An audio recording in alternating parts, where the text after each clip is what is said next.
cuando hablamos de violencia de género, partimos siempre de una relación desigual de poder. Por eso entendemos que la violencia de género es justamente cuando se refiere a una víctima mujer. Después hay violencia con relación a las disidencias también, o sea, esa es la violencia que se trata y que a partir, por ejemplo, yo soy fiscal del Ministerio Público de la Acusación de una unidad fiscal que se llama JEFAS, Género, Familia y Sexuales. Claro, pero fíjate vos, la necesidad que surge de generar una división específica. Sí, pero, sí, y porque se empezó a establecer, es un objetivo priorizado dentro del plan de persecución penal del Ministerio Público al que yo pertenezco, la violencia de género y las agresiones sexuales, son objetivos priorizados de persecución penal. Claro. Y vos sabés, Alejandro, siempre decíamos que el derecho penal era una rama subsidiaria del derecho. O sea, cuando uno estudiaba en la facultad, sí, el derecho penal era secundario, si se quiere. Sí, es lo que se entiende, como siempre se dice en la facultad, como última ratio. Es la última herramienta que tiene el derecho para recomponer el ordenamiento jurídico quebrantado. Pero no hay ninguna duda de que en estos casos que tiene que ver con delitos que se cometen en el marco de una violencia de género, creo que el mayor desafío va a ser encontrar el equilibrio. ¿Y por qué digo esto? Y esta es una cuestión histórica. La violencia de género existió siempre, al punto que antiguamente, no estoy hablando 300, 500, 800 años atrás, estoy hablando 30 o 40 años atrás. Sí. 30 o 40 años atrás, una mujer, por ejemplo, que era golpeada por su marido, iba a la comisaría, quería hacer una denuncia, y en la comisaría lo más probable que le dijeran es: a ver, pero no tenés marcas.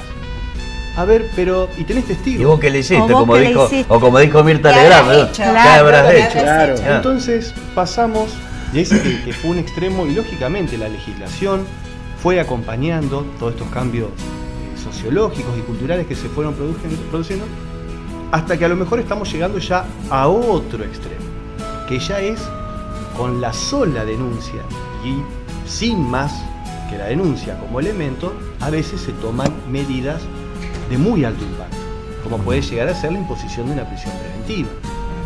Entonces, creo que ahí está la clave. El derecho penal, que justamente tiene que venir a sancionar esas conductas, que es la verdad la última herramienta que tiene el sistema para poder recomponer el ordenamiento jurídico quebrantado, creo que hay que buscar el equilibrio.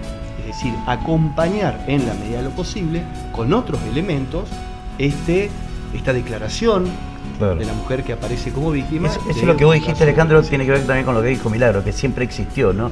Y por eso decía, ahora estamos ante un fenómeno cultural.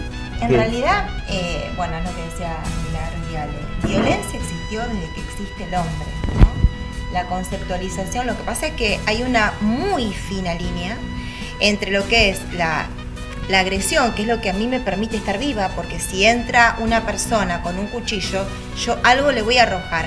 Eso sí, está bien y es parte de mi esencia humana y para sobrevivir. Pero la violencia es cuando tenemos esta intención de hacerte daño para someterte a mi voluntad, y existió desde siempre. Y lo que yo siempre digo es, todos podemos, y de hecho todos en algún punto hemos sido víctimas, pero víctimas podemos ser todos.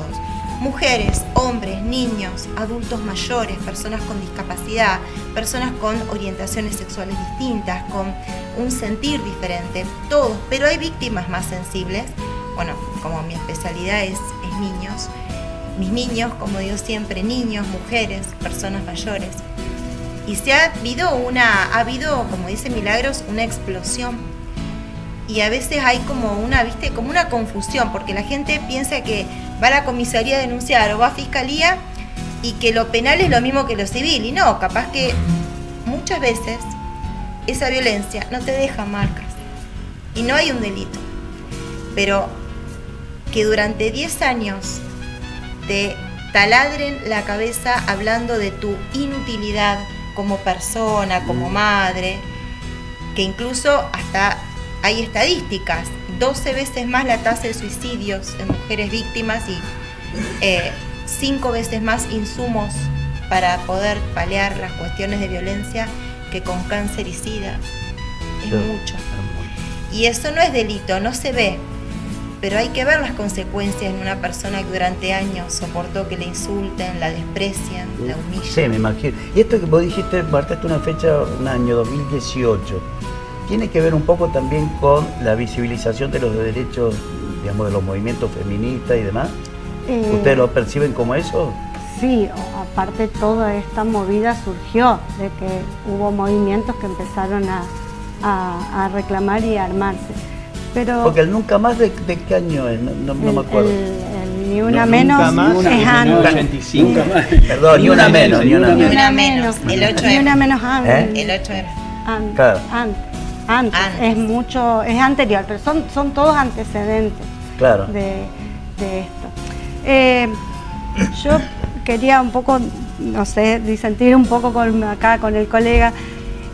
Yo creo que no, ese equilibrio que él desde su perspectiva de abogado defensor reclama, creo que es una falsa dicotomía. Entiendo que las garantías están, las garantías constitucionales que tienen los imputados están, que no tienen nada que ver con los derechos de las víctimas a ser tutelados, que es otro. El derecho de la víctima a la tutela del Estado no es la antítesis de las garantías del imputado, son dos cosas distintas. Y en un proceso, el proceso, como fue siempre, el proceso es prueba, donde el relato de las víctimas tiene una gran importancia, pero no es solamente el relato. Claro. Uno, si llega a un juicio oral, no va a ir con un simple relato, va a ir con evidencias. Nosotros tenemos amplitud probatoria y que se van a plasmar en prueba en juicio y va a lograr o no la convicción de un juez. ¿Hay alguna estadística? Porque yo comprendo a dónde quiere ir Alejandro, pero ¿hay algún tipo de estadística de 100 casos que ingresaron, cuántos efectivamente tenían una base real y fueron sancionados? Yo no manejo las estadísticas, pero sí puedo decir desde mi unidad fiscal, desde la oficina que yo manejo, hay muchas desestimaciones también. Sí. O sea, hay muchísimas requerimientos a la justicia que, al no ser acompañado por evidencias, bueno, se les explica y no se puede seguir esas causas. Otra noche de peña, muchachos, nos convoca y propone amistad, matizando con vino y picada las noticias que vienen y van. Otra noche de peña, muchachos.